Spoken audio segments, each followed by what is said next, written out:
Naalala ko yung araw na may sinira akong hindi na mababawi.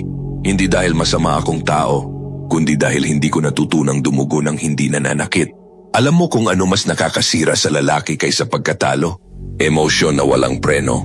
Hindi libog, hindi pera, hindi yabang. Maliit lang nagsisimula. Isang masamang tingin, isang patol na salita, isang text na hindi mo dapat pinadala. At bigla, lahat ng binubuo ni Lord sa'yo, wasak sa isang iglap ng emosyonal na kaguluhan. Karamihan ng lalaki hindi bumabagsak kasi mahina sila. Bumabagsak sila kasi malakas sila pero sa maling direksyon. Malakas sa galit, sa pride, sa pananahimik, pero hindi malakas sa self-control. Emosyon mo, hindi yan kalaban. Si Lord mismo ang lumikha niyan. Umiyak si Jesus, nabuwag si David, si Paul umabot sa puntong halos ayaw na niyang mabuhay. Pero eto ang kaibahan. Nararamdaman nila pero hindi nila sinusunod. Pwede kang malungkot, pero huwag mong hayaang yung lungkot magdikta ng desisyon mo. Pwede kang magalit, pero huwag mong gawing identity ang galit. Hindi mo mapipigilan ang bagyo, pero hindi mo rin ibibigay ang manibela. Sabi ng Biblia, magalit ka pero huwag kang magkasala. Yan ang blueprint. Hindi sinabing huwag kang makaramdam. Ang sabi, huwag mong sundan ang nararamdaman. Prangkahan tayo. Ang righteous anger, nagtatanggol ng naaapi. Ang unrighteous, ego lang pinapangalagaan. Isa galing sa pag-ibig, isa galing sa pride, isa papunta sa katarungan, isa sa pagsisisi. At hindi lang ito tungkol sa bagyong nasa loob mo. Kumakalat to, nakakahawa. Lahat ng bagay na hinahawakan mo, apektado. Akala mo simpleng mood lang, bad day lang, o ganito lang talaga ako. Pero tandaan mo, yung pagsabog mo, binura respeto sa'yo ng pinaka-close mong kaibigan. Yung pasaring mong pasimple, tinulak palayo yung taong may concern sa'yo. Yung pride mong tahimik, pinutol connection na sana naging lifeline mo. Hindi ka lang nagdadala ng emosyon, tumatagas yan. Sa tono ng boses mo, sa bawat text, sa bigat ng presence mo. Kaya ramdam ng tropa mo, ramdam ng babae mo, pati estranghero na aamoy bigat mo. At eto ang masakit, karaniwan, ikaw ang pinakahuling nakakaalam ng pinsala. Paghuli na. Kaya wag kang magtaka. Hindi ka iniwan kasi malamig siya. Iniwan ka kasi sawa na siyang sumabog ka o magkulong sa katahimikan. Hindi ka iniwasan kasi peke sila. Iniwasan ka kasi nakakasakal kang kasama. Mabigat, volatile, delikado, emotional immaturity. Hindi lang ubos respeto mo. Ubos lahat. Opportunity, connection, reputation, peace. At hindi ito one-time bill. Utang na lumalaki.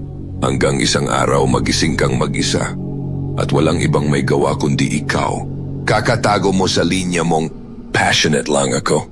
Real talk. Hindi passion yan. Isip bata ka lang.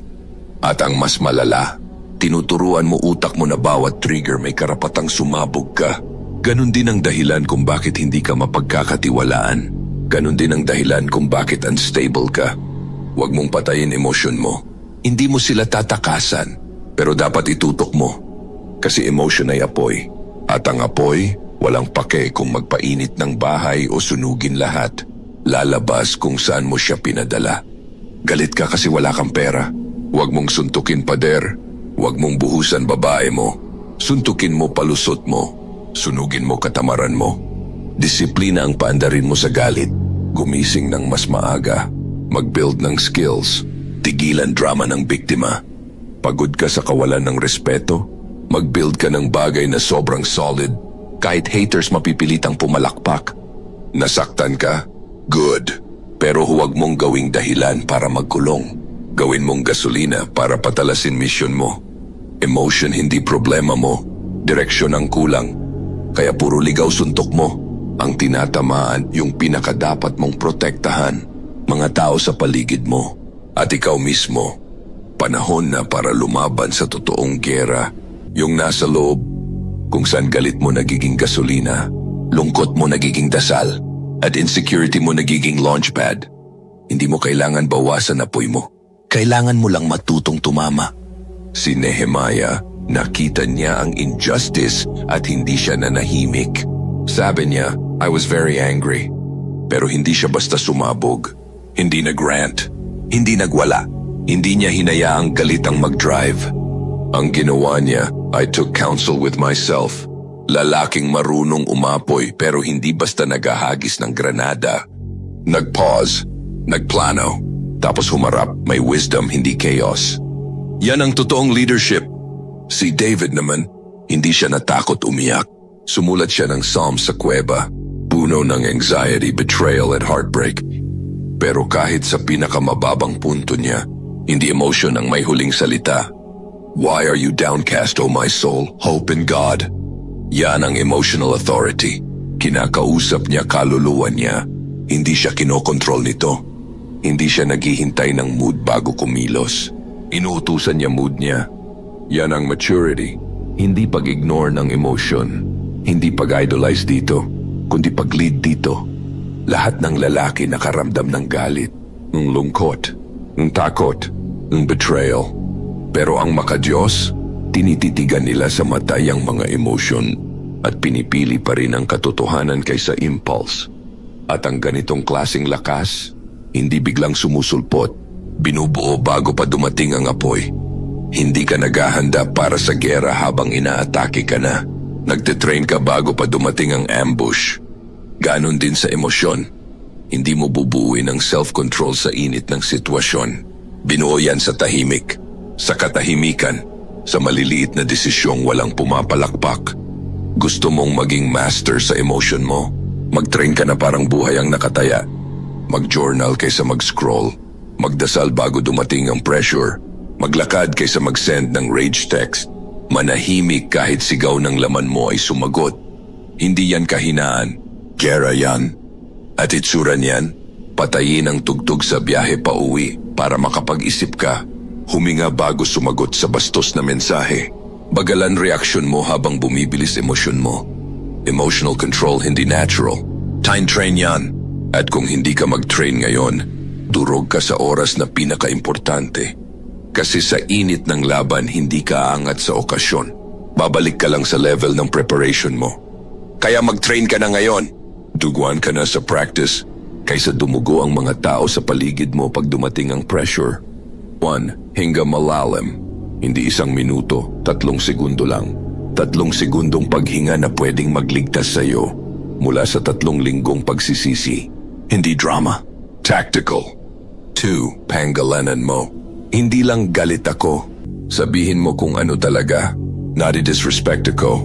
Parang invisible ako. Pakiramdam ko hindi ako sapat. Kung hindi mo kayang pangalanan, mami-misfire mo. 3. Ipagdasal kahit di mo feel. Walang performance. Walang script. Diretso lang.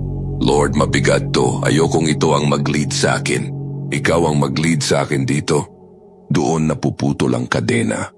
4. Mag-decision.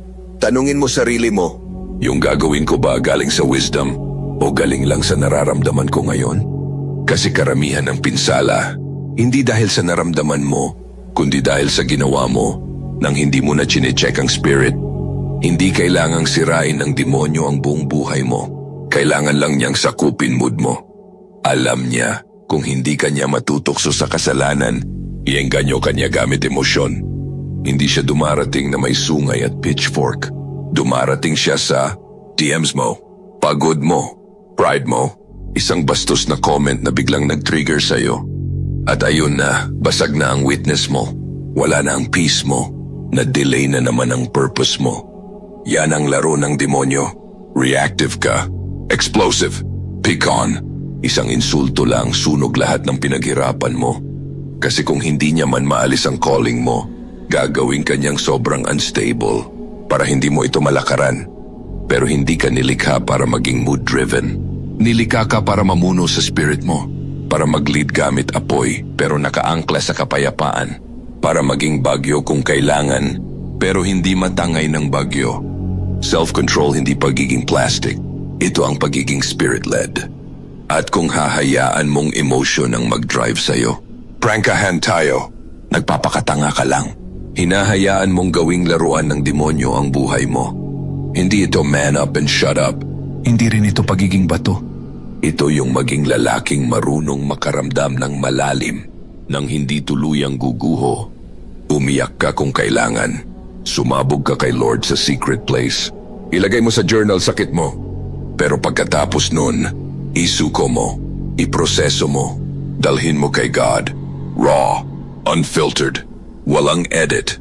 Kasi kapag isinuko mo emosyon mo sa Kanya, hindi ka humihina, mas nagiging delikado ka. Ang lalaking kayang maramdaman ang sakit pero hindi bumibigay dito, yun ang lalaking pwedeng mag-lead ng iba. Yun ang lalaking hindi lang survivor ng bagyo, steady kahit nasa gitna nito. Emotion ay hindi kalaban. Parang alon yan, hindi mo pipigilan alon. Matututo kang sakyan ito. Si Lord ang anchor mo. Bitawan mo na ang pagbibigay ng manibela sa emotion mo. Hayaan mong katotohanan ang mag-drive. Hayaan mong Diyos ang mag-lead.